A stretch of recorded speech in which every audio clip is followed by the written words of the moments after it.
The tiny tailor shop was so quiet. You could hear the sound of fabric being torn. Sophie slammed the wedding dress on the small wooden table.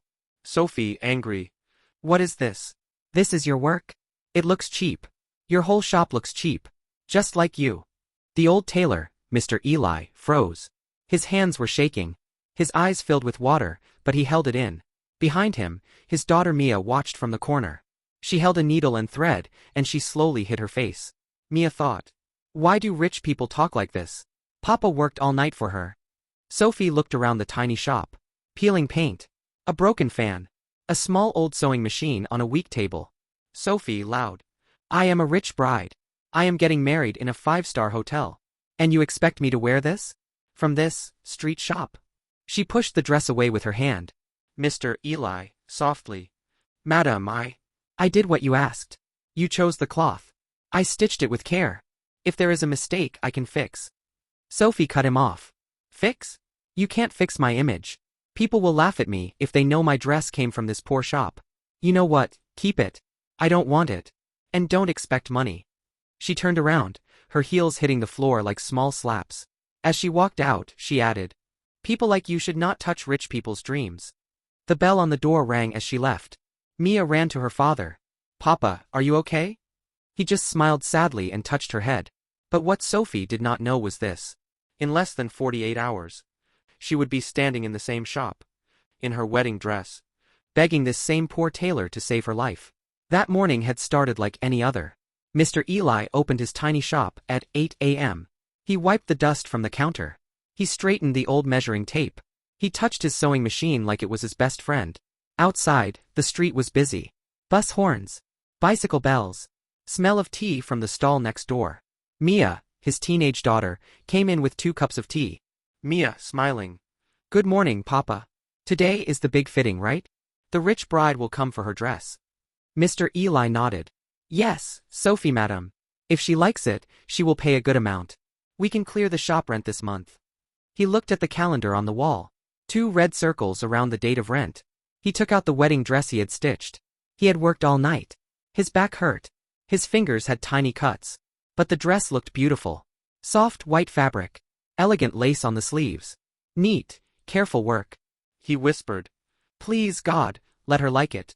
Soon, a black luxury car stopped outside the shop. People on the street turned to look. Sophie got down. Expensive sunglasses. Designer handbag. Her mother, Mrs. Grace, followed behind her. Grace, frowning at the shop sign. Are you sure we came to the right place? This shop looks old. Sophie rolled her eyes. Relax, Mom. We are only here because one of my friends said. This old tailor is cheap but okay. We will get the trial, then I'll order from the real designer. They walked in. The moment they entered, the air in the room changed. The small shop suddenly felt even smaller. Mr. Eli quickly stood up. Good morning, madam. He smiled with all his heart. Sophie didn't smile back. She just said, Where is my dress? He gently lifted the dress and showed it. The way he carried it. Like holding something holy. Mia thought proudly. Papa did such nice work. Sophie touched the fabric. Fine. Let me try it.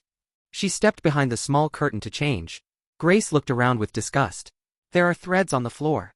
No AC. No proper chairs. How do people even come here? Mia wanted to answer.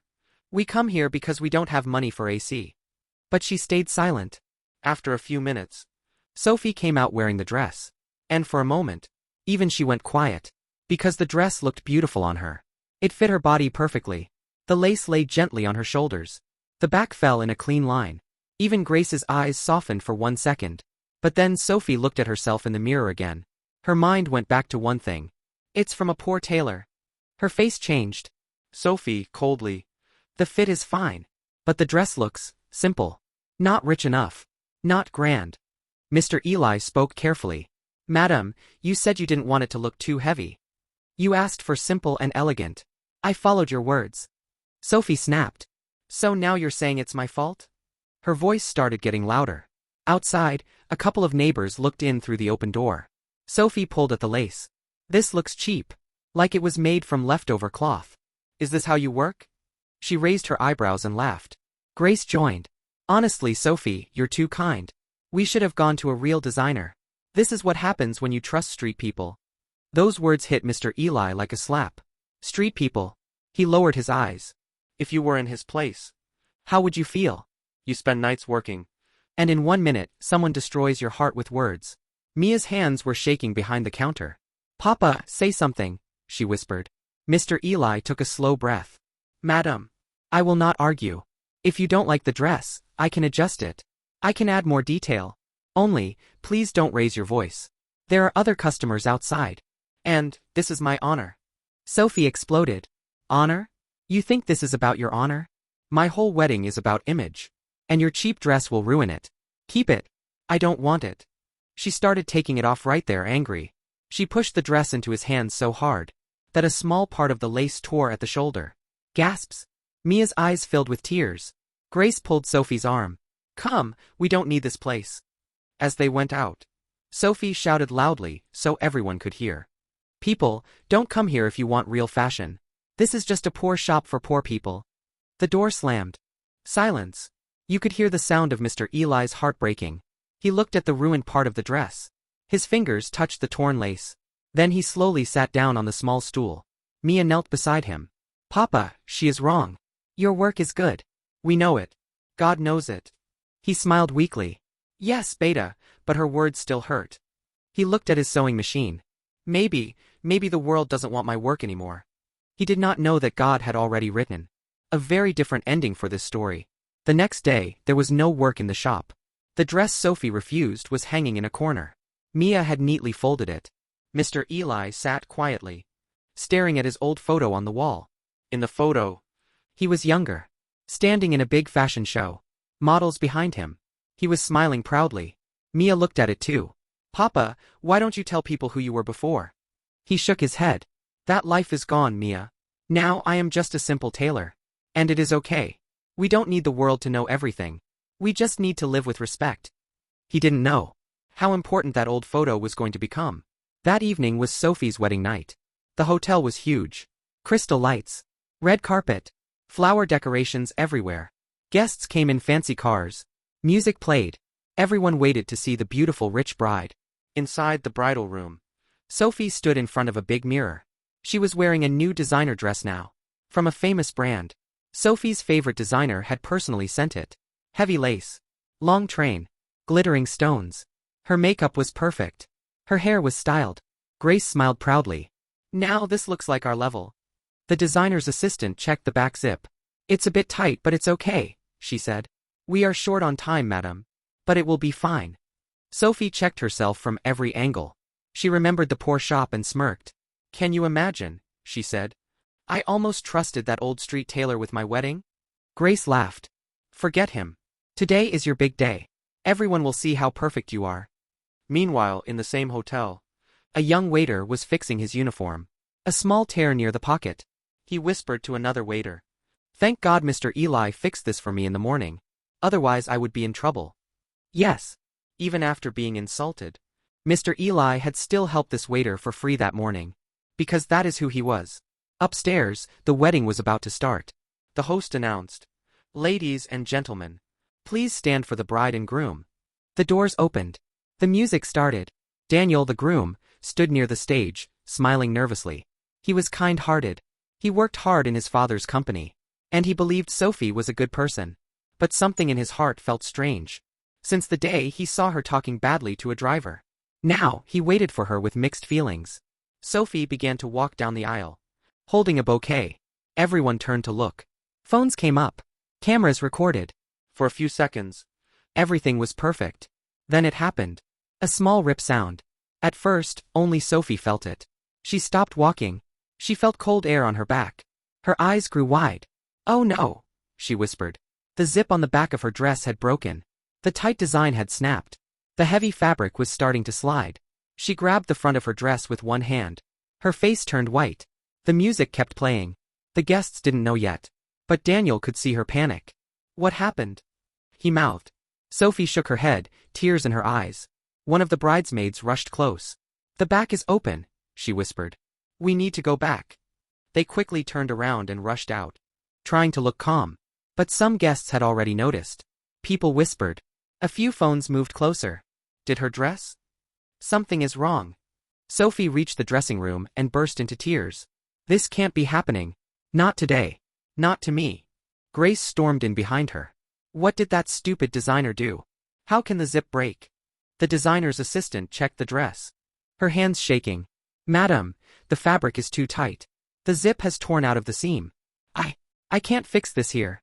We don't have the right machine or thread. And there is only 30 minutes before the main ceremony. Sophie screamed. Then find someone. I don't care who. Just fix it. The assistant ran out. In the hallway, she stopped a waiter. Do you know any tailor nearby? She asked, desperate. The bride's dress is torn. Only a tailor can fix this quickly. The waiter thought for a second. Then his eyes lit up. There is an old tailor down the street. He fixed my uniform today. His name is Mr. Eli. He's the best I know. The assistant grabbed his arm. Take me there. Now. They rushed down the back stairs and out of the hotel. Sophie sat on the sofa, still crying. Her makeup was starting to smudge. Her hands were shaking. Daniel came into the room. Sophie, breathe. We will fix it. She shouted at him. How can you be so calm? Everyone is waiting. They will laugh at me. My whole image will be ruined. Daniel looked at her with sad eyes. Sophie, a broken dress is not the end of the world. But inside he thought, you care more about image than everything else. Even more than how you treat people. Just then, the assistant ran back in. Madam, we found a tailor nearby. He is very good, they say. We need to take you and the dress to his shop.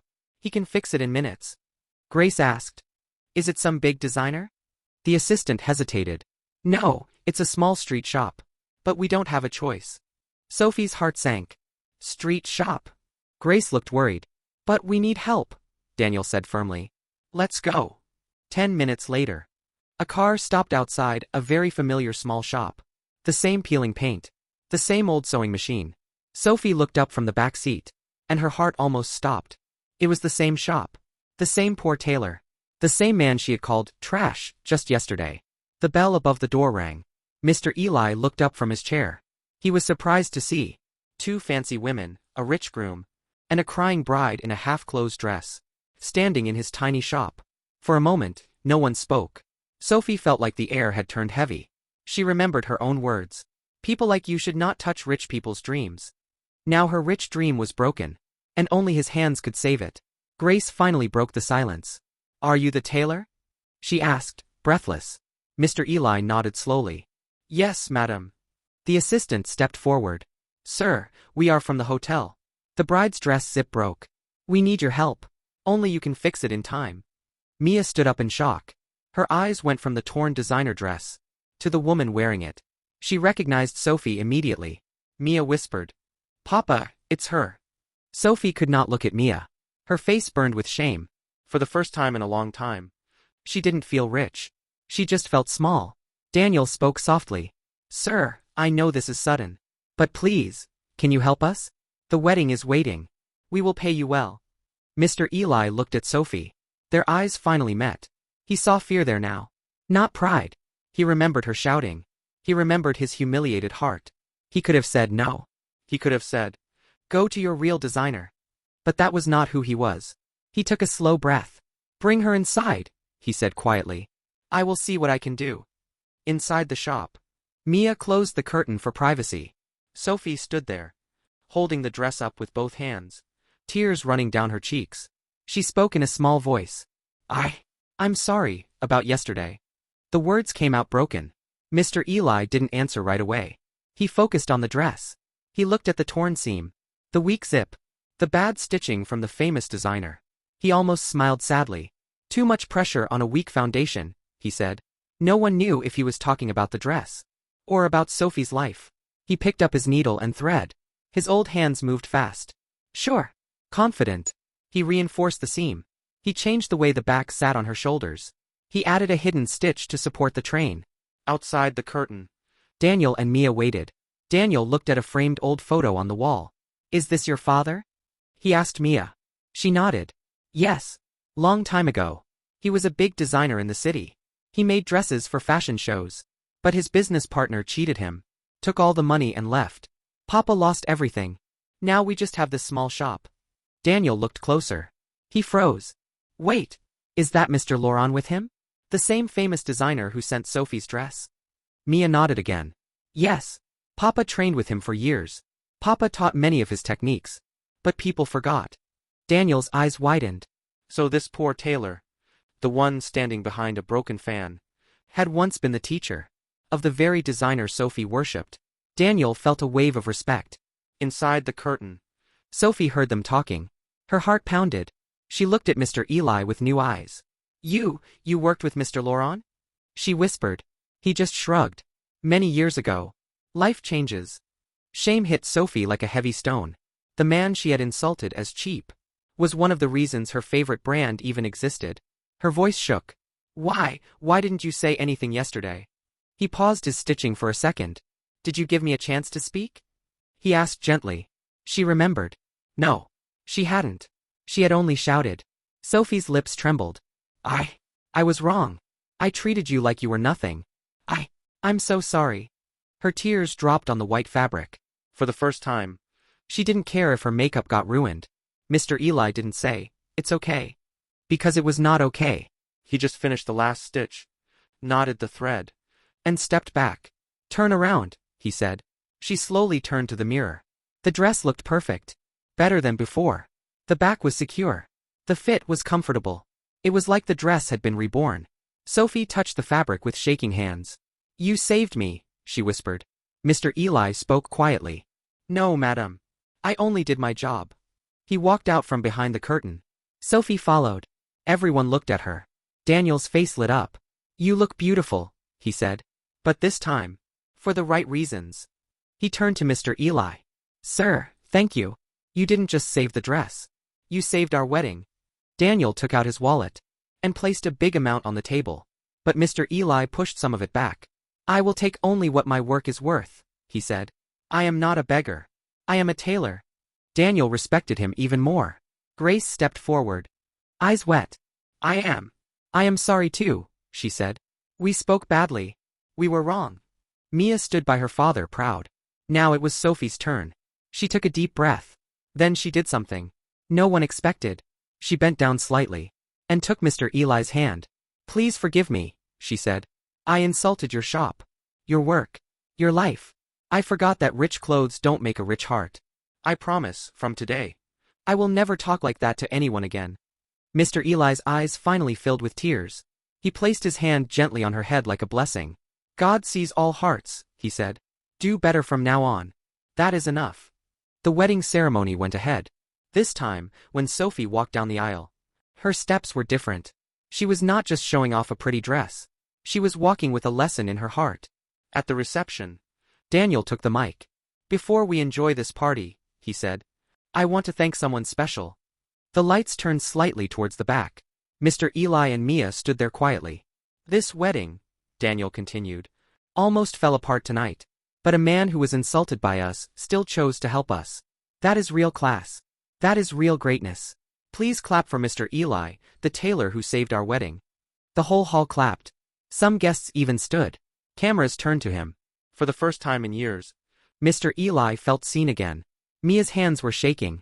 But this time, from happiness. Later, Daniel came to him.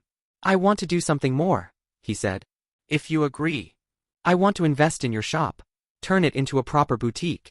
Your talent deserves a big place, sir. Tears rolled down Mr. Eli's face. Thank you, he whispered. Not for the money. For believing in me. A few weeks later, a new sign appeared on that same street.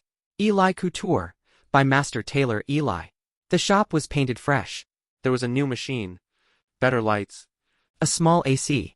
But one thing did not change. Mr. Eli's heart. He still did free work for people who couldn't pay. He still greeted every customer with respect. Sometimes, Sophie would come with her friends and proudly say, This is the tailor who saved my wedding. Be nice to him. He is not just a tailor. He is an artist. And she meant it.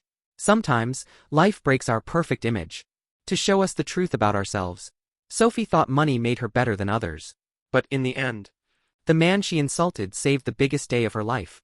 And the poor tailor, who was humiliated in front of everyone, got the respect and success he truly deserved. If you were in Mr. Eli's place, would you forgive her? Remember, clothes can be expensive, but real class is in the heart.